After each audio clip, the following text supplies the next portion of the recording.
күнәні басқадан іздеу. Мінінді тапса, кім сынап, аяғына бар жығыл. Қап, бәлем деп кек тұнап, сақтай көрме ойға зіл. Шәкәрім Құдайбердіұлы. Адамды кері тартып, кемелденуіне кедергі келтіретін кесел, жетістікке жетуіне бөгет болатын жаман мінез, қатені әрдайым өзгеден іздеп, өзінді ақтау. Мұндай дертке шалдыққан адам кез келген сәтсіздіктердің басқадан көретіндіктен өз қатесін өлсе де мойындамайтын, тоңмайтын, кемшілігін көре алмайтын көр соқырға айналады. Ал кемшілігін мойындамаған адам өз қатесін түзетуді, кемелденуді ешқашан ойламайды.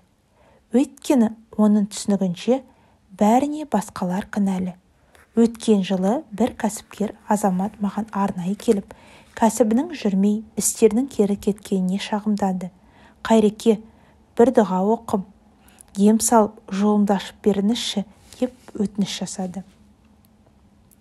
Мен одан кәсібінде қандай келеңсіз жағдайлар орын алғанын сұрағанымда, бас есепшім мені осы уақытқа дейін алдап келіпті. Ақшамды ұрлап жүр екен. Салықты дұрыс төлемегендіктен фирманың мойнында мемлекетке беретін қыруар қарыз тұр. Бір танысыма үлкен сомада қарыз беріп едім, ол да алдап кетті. Қырсық шалғанда тауарды жіберетін адамдар да уақытында жібере алмады. Осының бәрі жиналып келіп, жұмысым кері кетті. Енді өзіңіз бір дұғаңызды оқып, осыны қырсықты кетіріп, жолымды ашып берсеңіз, деді. Мен оған, бұл жерде адами фактор бар. Басшы ретінде сіздің ғана қатеңізді көріп тұрмын. Сіз кезінде таныстарыңыз арқылы мемлекеттен қомақты тапсырыс ұтып алып, бірден үлкен байлыққа ие болдыңыз. Сіз сияқты таныстарым өте көп. Олардың басты қателігі әуелі оңай келген көп ақша солай ағылып келе береді деп ойлайды да, жұмысты лайықсыз адамдарға қадағалаусыз тапсырып қойып, өздері зәулім үй салып, қымбат көлік мініп, анаулап, рахат қуып жүреді. Үлкен компанияны қалай басқаруды, кәсібін кәсіби тұрғыда заманға сай өркендетуді ойламайды. Білім алып, өзін жан-жақты дамытып, жетілдірмейді. Оңай ақша күтіп жүргенде кәсібі дағдарысқа ұшырайды. Сондықтан, ең әуелі сіз басқаларды кінәлаудан бұрын өзіңіз жіберген қателіктеріңізді мойындап, соны түзетудің әрекетін жасаңыз. Дұға оқып, жолымды ашып бере салыңыз деген түсінік жауапкершіліктен қашу. Абайдың өзіміздің иттігімнен болды демей, жегенді қойып шайтанға болар көмек дегеніндей, кінәні басқаға итере салудан еш пайда жоқ. Суф деген мәселе шешілмейді. Тек өзіңізді алдап, уақыт жоғалтқан боласыз деді. Айтқанымды еріксіз қабылдады. Жұмысын лайықсыз адамдарға қадағалаусыз тапсырып, өзі жайбарақат жүрген екен. Кәсіпкерлікті дамытуға, ұжымды сауатты басқаруға қатысты бірде-бір кітап оқымаған болып шықты. Қадірлі оқырман, кез келген, кері кеткен күрделі жағдайдың бір ұшында өзіңіз жіберген қателіктер мен кемшіліктеріңіз бар. Соны түзетуді ойлаңыз. Балаларыңыз сізді тыңдамай, мектептегі оқуы нашарлап кетсе, онда қатені басқадан емес, дұрыс тәрбие, қажетті мотивация бере алмаған өзіңізден іздеңіз. Айналаңыздағы адамдармен тіл табысуыңыз қиын, ұжымыңыз бен қарым-қатынастыңыз күрделі болса, мәмілегерлік қабілетіңізді нашарлығын мойындап, кінәні өзгеден емес, әуелі өзіңізден іздеңіз. Өзіңізден іздеңіз. Қателік мойындаудан қашпаңыз, сонда ғана дамисыз. Осал тұсыңызды жетілдіресіз, білмегендігіңізді үйренесіз.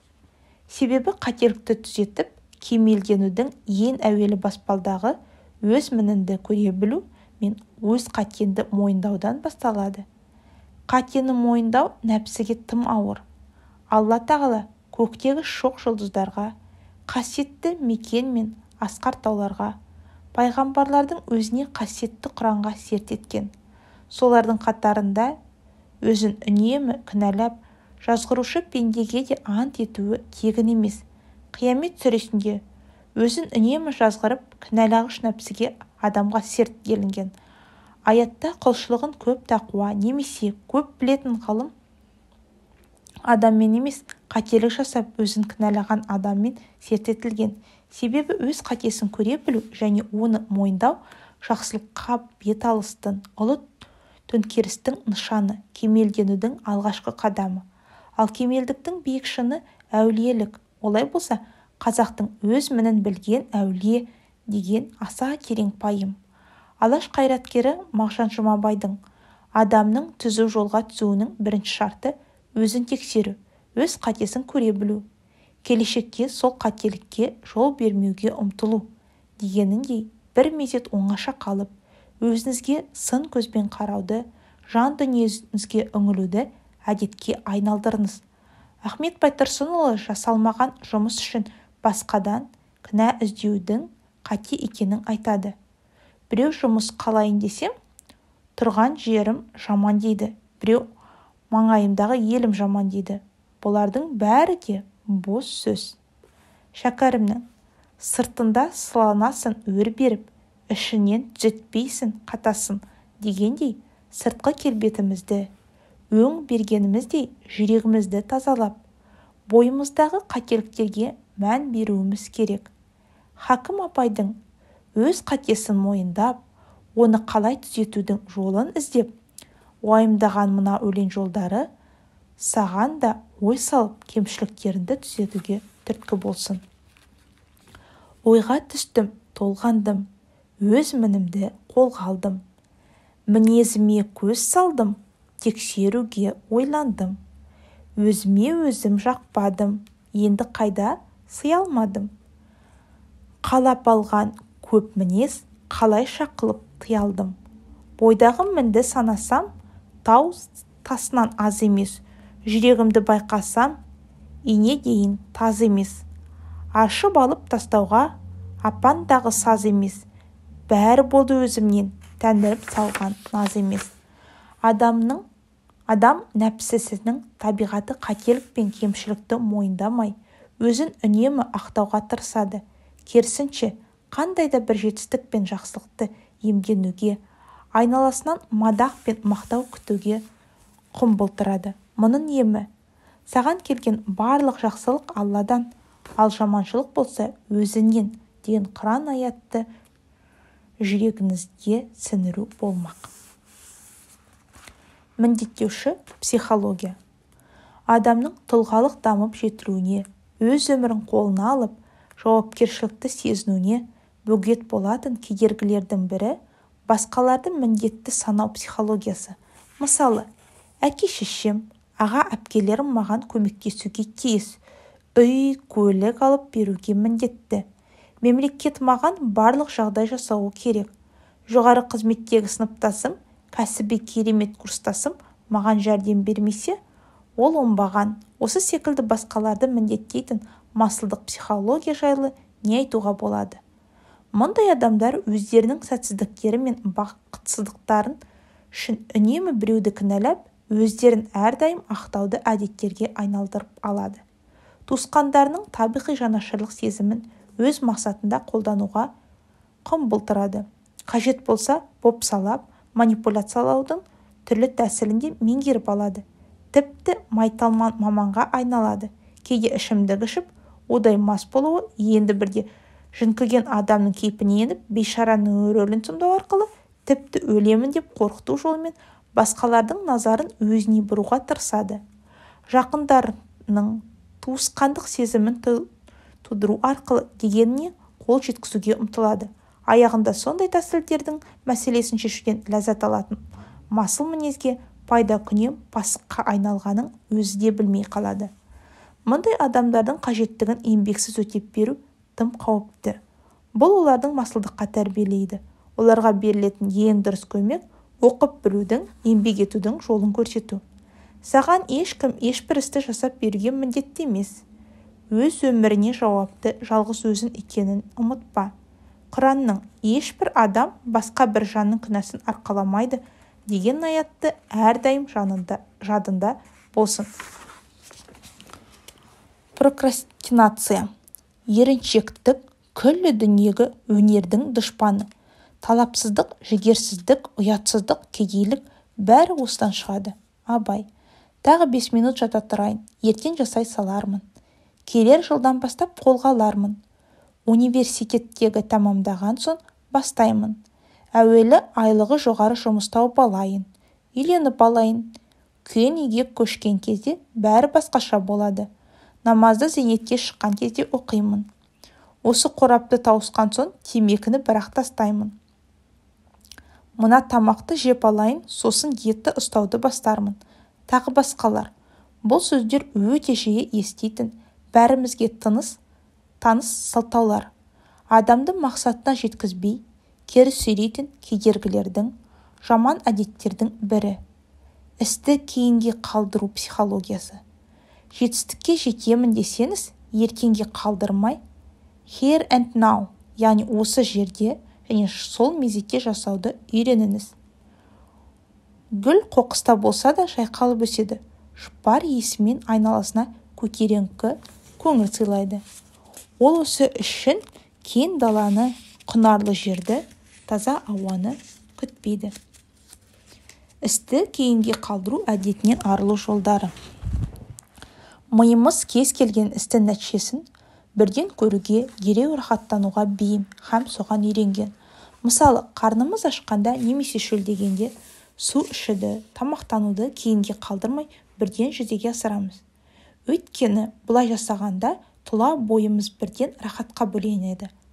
Арықтау немесе дене бітімі шынықтыру үшін спортпен айналыса бастағанда көпшілік адам бірінші күні айнаның алдына барып бұлшық еттерін ұстап қайта-қайта қарайды. Немесе таразыға тартылып қаншалық арықтағанын жиі бақылауға тырысады. Мұның бәрі адам миының тез арада нәтиже көруге ұмтылысын көрінісі.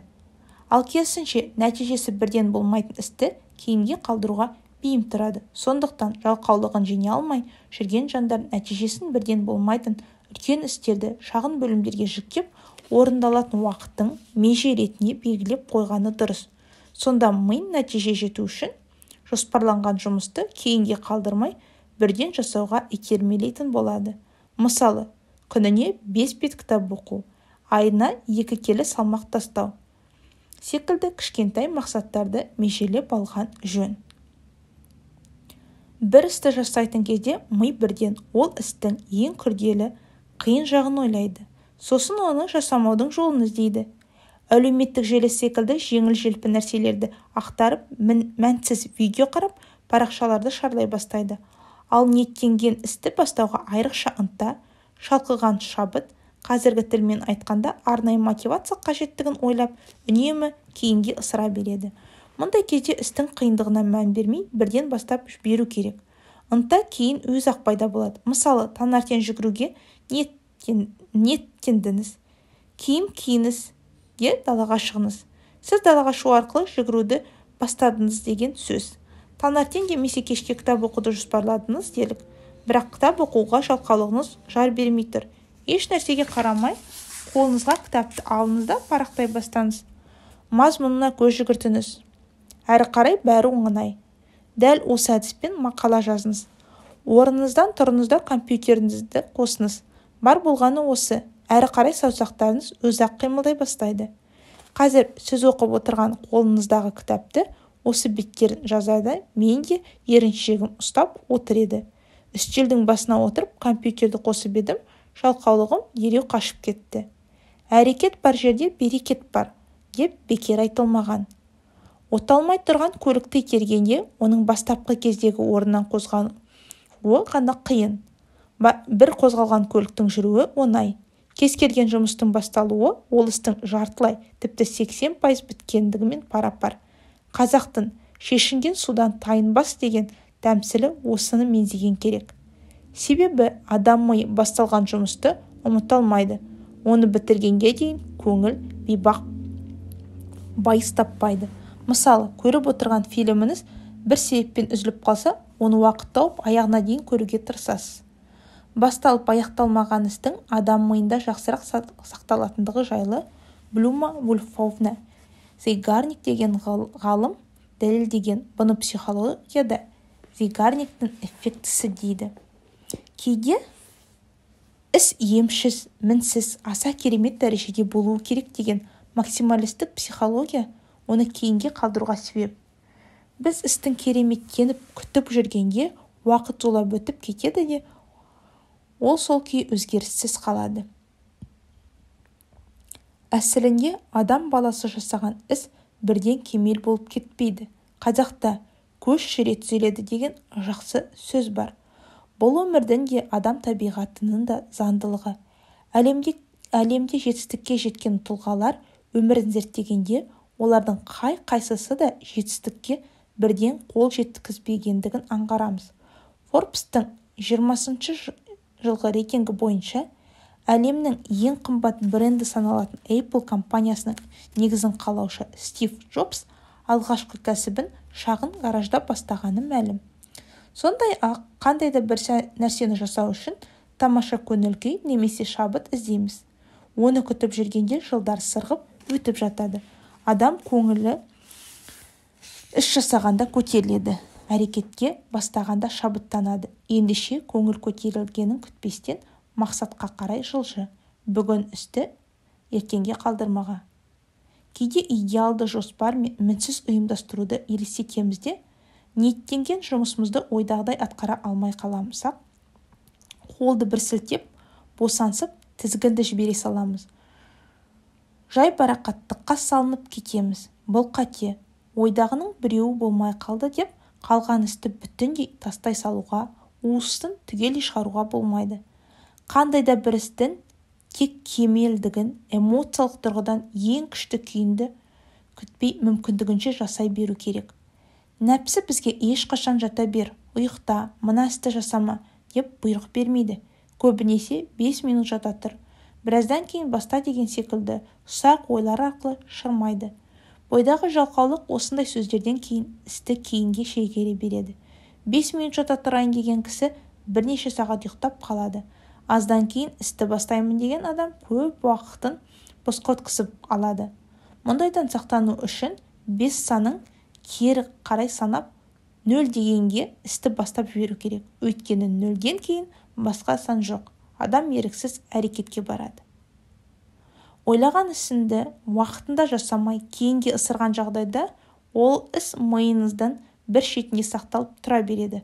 Жасауым керек еді деген ойлар жиналып қалған қоқыс секілді сені үздіксіз мазалап тұрады.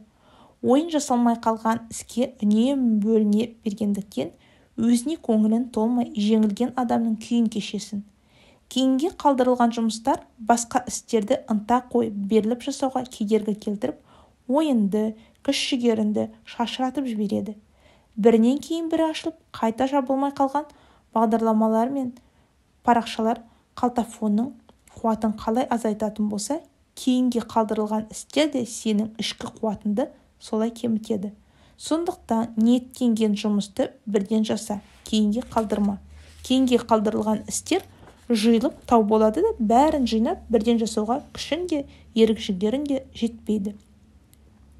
Көбіне қандай бір істі жасауға зауқын соқпауының астарында жалқаулықтың бұрын ішкі энергияның жетіспеушілігі жататындығында. Сондықтан сауатты тамақтанып, дұрыс тынығуға мән беріңіз. Әсіресе тыңқия тойып алған кезде бойдағы бар энергия аз қорытуға жұмсалатындықтан көзіңізге ұйқы тығылып әрекет жасауға ерінесіз. Ұйқыңыз қанбай қалса да солай. Сондай-ақ денсаулыққа мән беріңіз. Денсаулық сыр берген жағдайда бойдағы қуатыңыз әлсіреп, өнімділігіңіз төмендей бастайды. Кем дегенде 6 айда, ең болмаса жылына 1 рет толық анализ тапсырып, дәрігерлік қадағалаудан өтіңіз. Ағзаңызға қажетті дәрумендер пайдаланыңыз. Қандай да бір ауру пайда болса, арнайы уақыт бөліп, сауатты емделуге тырысыңыз. Денсаулықты ат үсті қарамаңыз. Менің мойнымда остеохондроз сырқаты бар болатын. Жанға батып ауыртпаған соң аса мән бере қойған жоқ едім. Бірнеше рет арнайы массаж, ине қабылдадым. Маnuалистерге, сынақшыларға бардым, бірақ бәрінің емі ауруымды құлан таза айықтырып жазып жібере алмады. Уақытша жақсартады да, көп өтпей қайтадан мазалай бастайды. Осылай жылдар өтіп жатты. Кітап оқуға бұрынғыдай зауқым жоқ. 20 минут оқысам болды, мойным ауырып, желкем құрысып қала береді. Еңбек өнімділігім күрт азайып кетті. Өзімді еріншек, жалқау адамдай сезініп, көңілім күпті болып жүрді. Кейіннен денсаулығыма уақыт бөлудің қажеттігін түсініп, ұзақ уақыт сауатты емделуге тырыстым.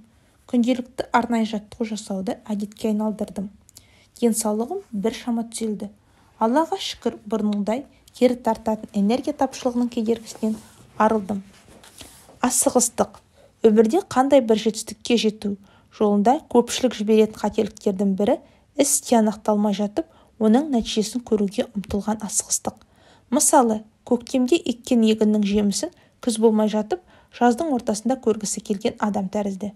Өйткені жемісі әлі піскен жоқ. Сол сияқты күн жылынбай, ерте көктемде бақша егіп тастасан да сол жемісті үсік шалып, еңбегін зая кетеді. Астында жанып тұрған от қуаты мен қазан ішіндегі судың көлемі бірдей. Бірақ екі қазанның бірі кеш, бірі тез қайнайды. Мұның себебі не? Деген сұрақ жұмбақтың естіген боларсыздар. Жауабы да қарапайым. Қашан қайнар екен деп ыдыстың қақпағын қайта-қайта аша берген адамның суы кеш қайнайды. Өмірде де сол. Нәтижеге асығу, қиыншылықтан жалтыру. Кездескен кедергіге табандылық таныта алмау жеңімпаздық сипаты емес. Істі бастап алып қиыншылыққа шыдай бермей, басқа бір оңай дүние іздеп кеткен талай адамды білемін. Ондай адамдар қандай жұмысты болса да, ондай оңай олжа бірден елеулі нәтиже күтеді. Жолда кездескен бөгеттермен күреспестен жеңіл жол іздегендіктен әр істің басына бір шалып, берекесіз өмір сүреді. Әрбір саланың өзіне тән қиыншылығы, ұңғыл-шұңғылығы, қалтарыс-бұлтарысы болады. Соның бәрін меңгеріп, үйреніп болғанша талай қиыншылықты бастан кешіресіз. Уақыт өте келе бәрі жеңілдейді. Тіпті қиыншылықтың ләззаты болады. Кез келген жетістік жеңіл жолмен келмейді. Олай болғанда жетістікті қадірі болмас еді. Еңбектенген күрескер мен жапашер жалқаудың айырмасы қалмас еді. Қайсы бір ұлы тұлғаның өмірін қарасаңыз, оның күрескер, еңбекқор, қайтпайтын табандылығына куә боласыз. Бұл тұрғыда бүгін адамзаттың игілігіне айналып отырған электр лампасын ойлап тапқан Эдисонның өмірін мысалға келтіруге болады. Ол өз өнімін ойлап тапқанға дейін 10 мыңнан аса тәжірибе жасаған. Зертханасын өртеніп кетіп, бәрін түгелдей жандай бастаған кездері де болған. Сонында адамзатқа рахатқа бөлеген бүгінгі электр шамы дүниеге келді. Әлемді жаңалықтармен таңғалдырып, көптеген салаға түбегейлі өзгеріс әкелген Илон Масктың өмірі де табандылықтың жарқын үлгісі. Ол зымыран жасап, ғарышқа ұшырған алғашқы жеке кәсіпкер. Масктың жасаған зымырандары әрі арзан, әрі шағын, әрі тиімді. Ол бар капиталын шамамен $200 миллион ғарышқа жүк тасымалдайтын зымыранды жасап шығуға жұмсады. Ұзақ жыл әріптестерімен бірге ұйқы-күлкі көрмей сынақ алаңында жүрді. Жасаған зымыраны техникалық ақау салдарынан 3 мәрте ғарышқа жетпей ауада жарылып кетті. Бір жағынан қаржы рәсуалығы, екіншіден досқа күлкі, дұшпанға таба болды. Осының бәріне мойымаған ол 4-ші зымыранын сәтті ұшырып ғарышқа шығарды. Бірақ бизнесті әрі қарай жалғастыруға компаниясында қаржы қалмады. Дәл осы сәтте NASA оған $1,5 миллиард тапсырыс береді. Сөйтіп Илон Масктың жаңа дәуірі басталды. Рахат пен жайлылық бір жерде тыныштық табылатыны рас. Бірақ бір орында тұра берген судың қандай күйге болатыны мен ағын судың барар жері қандай екенін жақсы білеміз. Бұл ғаламда жайлы өмірден жалыққандар мен алысып жүріп арманына жеткендер бар. Әрине, таңдау әркімнің өз қолында. Бір қызығы қарап жүрген ұлы тұлғалар аспаннан салбырап түсе қалған жоқ. Жақсылыққа ұмтылу, мақсатқа деген адалдық, жетістік жолындағы табандылық оларды шыңға шығарды. Кейде шарасыз күйге тап болатынымыз бар. Бірақ барлық есіктер жабылып, тығырыққа тірелу, басқаша жол іздеп жаңа бағыт табуға сыйланған мүмкіндік екендігін әсте ұмытпа. Әр сәтсіздік бізге берілетін жаңа күш, жаңа мүмкіндік. Ендеше тәуекелден қорықпа. Нық шешім қабылда, жүрегіңді тыңда, өзіне сен, өзіңді алып шығар ақылың мен еңбегін екі жақтап. Ұмтылған сәтте қанатыңды серпіп, көкке көтеріле алмай қалсаң, қолыңды бір сілтеп, кері шегінбе, табандылық таныт, харекетті тастама. Аз аялда да қайта серпіл. Қыран құс бір күнде биікке қалықтап ұшқан жоқ. Қанатын талса, бағытыңды өзгерт. Бірақ мақсатыңнан ауытқыма. Қай жолмен жүрсең де мақсатыңның алдында күтіп тұрғанын ұмытпа. Мұны табандылық дейді. Сені жеңімпаз ететін осы табандылық. Уақыт өтті, кеш қалдым демеңіз. Абай 29-шы қара сөзінде қазақ мақалдарының ішінде не құдайшылыққа, не адамшылыққа жарамайтындары да бар дейді. Сондайдың мақалдың бірі 30-да орда бұзбасан, 40-та қамал алмассың деген сияқты шектеу. Өкінішке қарай, біздің қоғамда адамдардың белгілі бір қалыпта стандартты бұғаттап тастайтын осы сияқты психологиялық кедергілер жетерлік. Яғни адамдар белгілі бір жасқа дейін жақсы карьера жасауды, ғылыми жаңалық ашуы, кәсіп дөңгелету, тағы басқа жетістіктерге жетпесе, кейін бәрі кеш дейтін ұғым. Тіпті адам санасына сіңген мөлшерлі жастан кеш қалсан, сізге уақыт өткен тауар сияқты мүсіркей қарайды. Мұндай көзқарас салдарынан адамның талабы мұқалып, санасы күйзеліске ұшырай, депрессияға түсіп кетуі әбден мүмкін. Нәтижесінде жаңалыққа ұмтылып, тың мүмкіндіктер қарастыруға, талпыныс жасауға, кәсіп үйренуге, ең бастысы өмірін мәнді де сәнді етуге тырыспайды. Мына әлемде 8 миллиардқа жуық адам болса, сол адамның бәрі бір-біріне әсте ұқсамайды. Олардың қабілеті, мүмкіндіктері, өскен ортасы, алған білімі мен тәрбиесі, көзқарасы сан алуан. Сондықтан олардың белгілі бір өмірлік межені бағындыруға қызығушылығы да әртүрлі болады. Менің айтарым, мейлі қай жаста болсаңыз да өміріңіздің бұрынғыдан қызықты, мәнді, мазмұнды етуге тырысыңыз. Ол үшін өзіңізді өзгелерден салыстыруды доғарыңыз.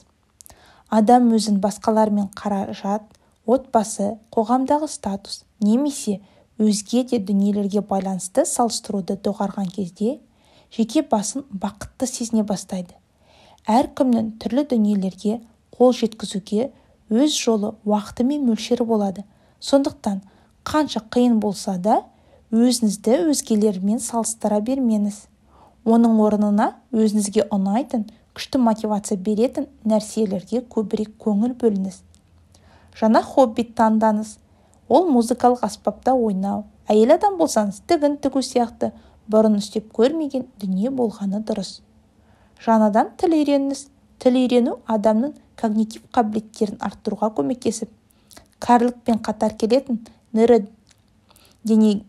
нейродегенеративті аурулардың алдын алуға көмектеседі. Физикалық жаттығу жасаңыз. Өзіңіздің жаныңызға жақын спорт түрін таңдаңыз. Қай спортпен айналыспас бұрын бірінші дәрігермен ақылдасып алу керек. Сосын кәсіби жаттықтырушы табыңыз. Көбірек саяхаттаңыз.